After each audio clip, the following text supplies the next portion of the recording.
We now take a look at friction problems involving multiple contact surfaces. The biggest error people make in such problems is assuming that slip takes place simultaneously on all surfaces. This is an error comparable to what we encountered earlier in limit load problems. We cannot assume that all the elements of an assembly reach their limit load at the same time. In friction problems, this involves examining multiple cases. We typically assume that friction occurs first at one location, solve the problem, and employ a consistency check to verify that our assumption was correct. We do this for as many cases as are required to fully investigate the problem. As part of the solution, we will represent the friction force as either the product of one of the friction coefficients and the local normal force, if slip is impending or ongoing, or as just a friction force F at a surface where slip is not assumed to occur. The consistency check then takes the form of verifying that slip does not actually occur by verifying that the ratio of the friction force F to the normal force N is less than the local static friction coefficient. It is easier to demonstrate this process by taking a look at a couple of examples. Here we have a machine used to move a precast concrete pipe up a ramp. Contact between the pipe occurs at two locations, A and B. In the process of moving this pipe up the ramp, does slip occur at A or B? The friction coefficients are of comparable size at the two locations, so it isn't obvious where slip occurs first. Imagining the motion that goes with the pipe is important for informing the free body diagram for each case. The first possibility is that the pipe rolls without slip at A. The geometric center of the pipe moves linearly up in tangent to the ramp, and I will represent that as a velocity of its center of gravity. The velocity of every material point on the pipe will be a superposition of this linear velocity plus a component due to the angular velocity of the pipe as it rolls.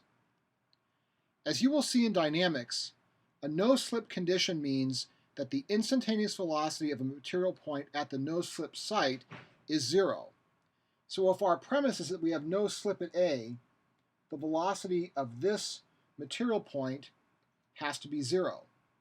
In order for that to happen in this case, we're going to need an angular velocity that's clockwise so that the superposition of the velocity of the center of gravity from the linear motion is exactly balanced by a rotational velocity that will end up having the same value.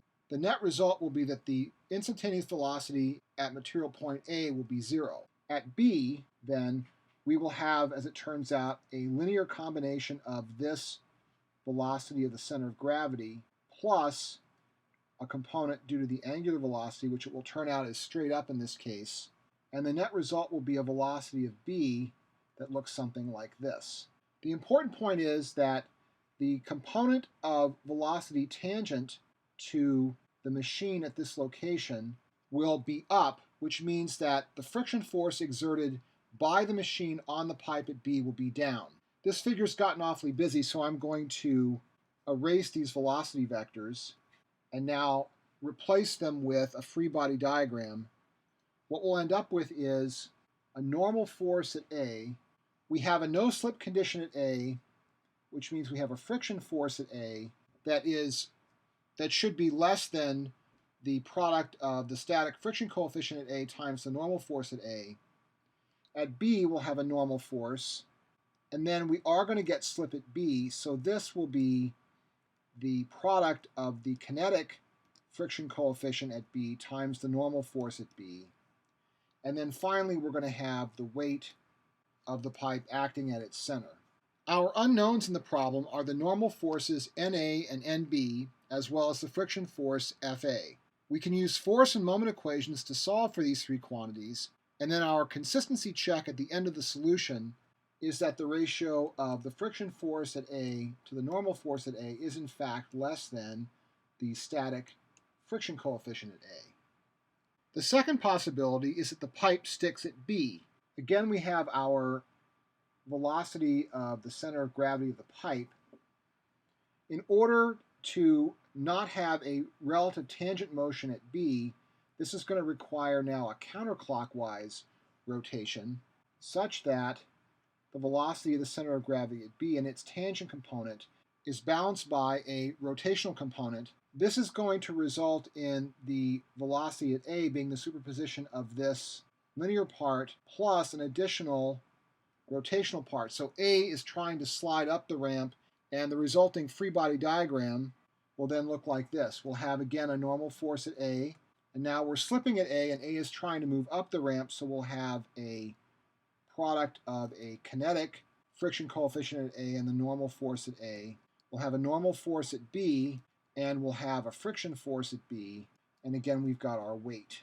Now our unknowns are the two normal forces as well as the friction force at B, and our check is that the ratio of the friction force to the normal force at B is less than the static friction coefficient at B. We'll now take a look at both of these cases. So here I've reproduced the free body diagram for case 1, and we'll write our force and moment equations. Our force equation in X will look like normal force at B minus FA cosine 30 degrees minus NA sine 30 degrees equals 0. We'll call this equation 1. In the y direction, we have NA cosine 30 degrees minus FA sine 30 degrees minus the friction force at B, which is slipping, minus the weight equals 0. So I'll just bring the weight over to the other side. I'll call this equation 2. And finally, if I take some of the moments about the center of gravity, I have just two forces that are contributing. They're both acting through a moment arm equal to the pipe radius, and I end up with the friction component times the radius, and then minus the friction at A times the radius equals 0. Call that equation 3. From the moment equation, we have that the friction force at A is equal to the friction force at B, and we'll take that and substitute that into the second equation. We get the normal force at A times root 3 over 2 minus the friction force at B times a half minus the friction force at B again equals the weight.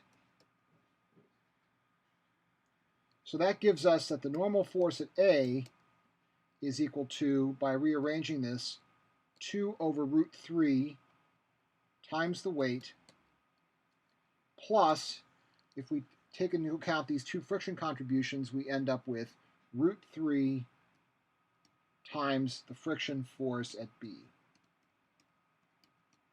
Now we'll take both of these results for the friction force at A and the normal force at A and substitute those into the first equation and solve for the normal force at B. If we do that, we end up with normal force at B minus FA, which is the friction force at B, times cosine 30 minus the normal force at A times sine 30. The sine 30 is a half, and we have this result. We can rearrange that to solve for the normal force at B, and it looks like this. We'll now take that result and substitute it back in to solve for both the friction force and normal force at A, and then we can employ our consistency check. If we do that, the friction force at A was just equal to the friction force at B, so it's the normal force at B times the kinetic friction coefficient at B. So this ends up being just the weight times the kinetic friction coefficient at B over this denominator. And if we substitute for the normal force at A,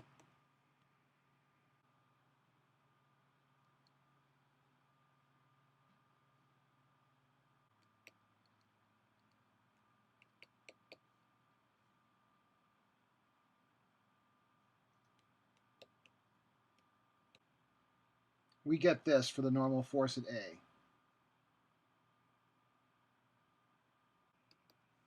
Now if we take the ratio of the friction force to the normal force, we get this result. And using the numbers provided, we get this ratio on the left, which is equal to 0.306. That is in fact less than the static friction coefficient at A, so that means we have a consistent solution. Now we can go back and evaluate the normal force at B. We'll need that eventually. It's a 200 kilogram pipe.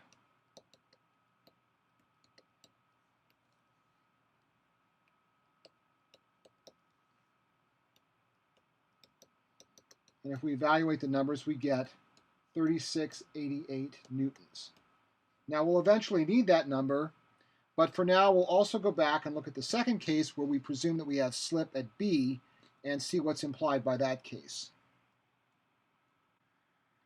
So for our second case, our x and y force equilibrium equations and moment equation about G now take these forms. In x, we have the normal force at B minus friction force at A cosine 30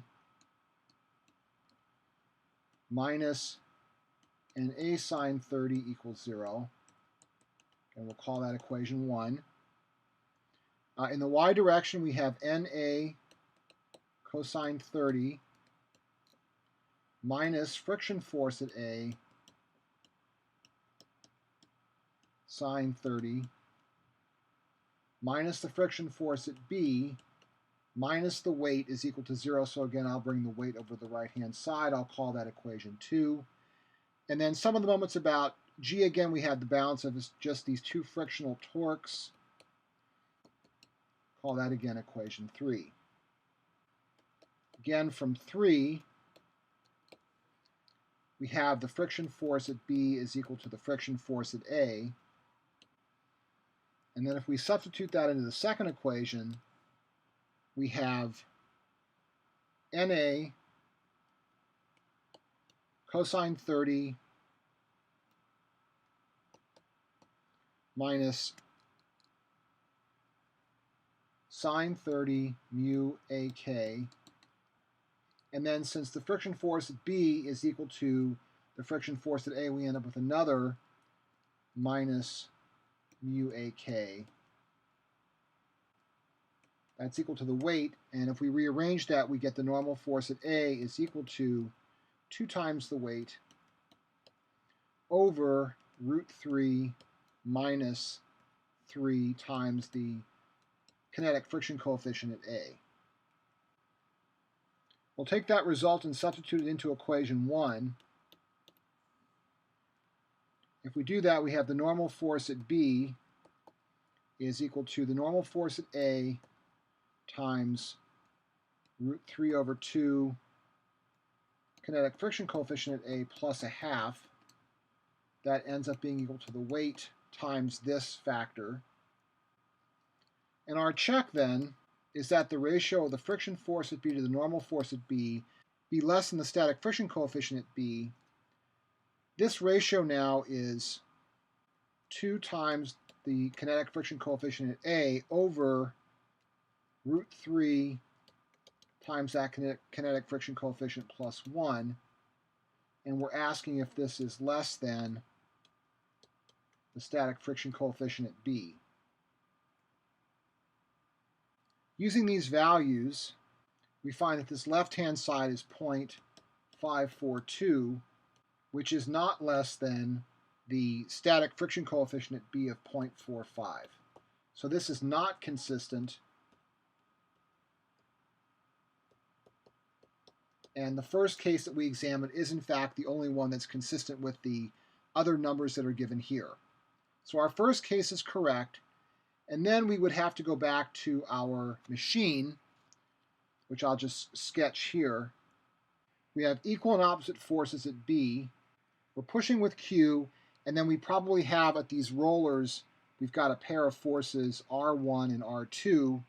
In any event, force equilibrium in X is just going to tell us that Q is equal to NB. So the value that we calculated earlier was 3688 newtons.